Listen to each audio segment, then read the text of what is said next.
Once upon a time, a group of friends were gathered together.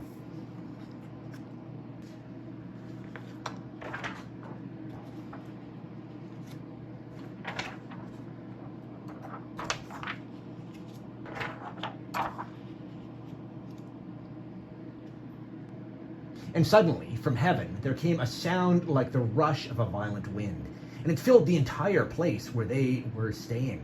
Divided tongues as a fire appeared among them, and a tongue rested on each of them.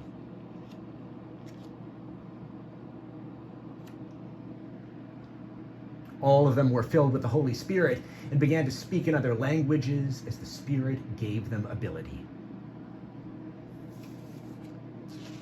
This was the day of Pentecost.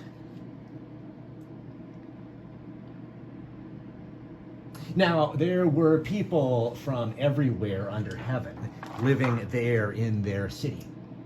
And at this sound, the crowd gathered and was totally gobsmacked, because each one of them heard them speaking in the native language of each. Amazed and astonished, they asked, "Are not all of these who are speaking Portlanders?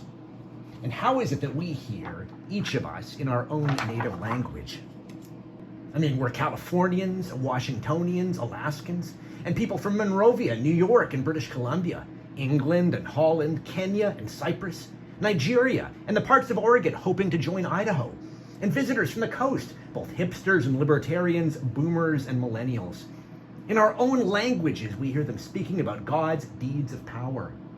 All were amazed and perplexed, saying to one another, "What does this mean?" But others sneered and said, "They're hammered." But Peter,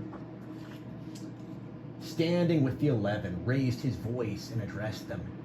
"People of Oregon and all who live in Portland and the greater areas served by TriNet, let this be known to you and listen to what I say. Indeed, these people are not hammered as you suppose, for it is only 9 o'clock in the morning.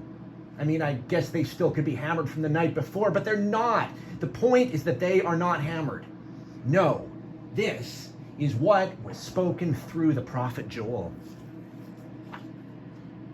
In the last days it will be, God declares, that I will pour out my Spirit upon all flesh, and your sons and your daughters shall prophesy, and your young men shall see visions, and your old men shall dream dreams.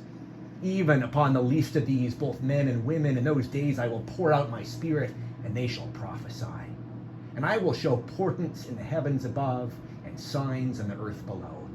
Blood and fire and smoky mist.